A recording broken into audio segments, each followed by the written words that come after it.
বাদ মাগরিব থেকে নূর বিশ্বাস পাক দরবার শরীফের পক্ষ থেকে আজকে এই মিলাদ মাহফিল এবং আমরা দীর্ঘ সময় যে আলোচনা করলাম এবং আমরা এক আল্লাহ, এক রাসূল, এক কোরআন, এক হাদিস, আমরা কোনো ফিতনার মধ্যে যাব না।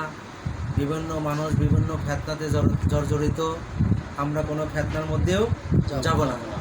আমরা আল্লাহর আদেশ ও নিষেধ মেনে চলব এবং রাসূলের সত্য আদর্শকে আমরা বুকে আঁকড়ে ধরব এবং আল্লাহ রাসূলের সত্য কলেমা, সত্য ধর্ম, সত্য আদর্শকে আমরা এই বিশ্বে জাগ্রত করব। আপনারা সবাই আছেন ইনশাআল্লাহ। যাক, আলহামদুলিল্লাহ।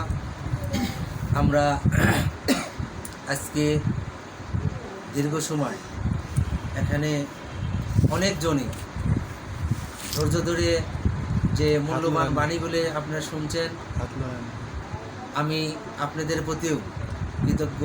আপনারা যে এত দীর্ঘ সময় ধরে আমার কাছে বসে আছেন এবং এই বাণীগুলি শুনছেন, আপনারা যে কোরআন ও হাদিসের আলোকে যে বাণী পেশ হয়েছে, এখানে কোনো ভুল আছে?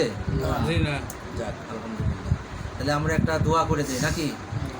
আচ্ছা, কেটে দেন।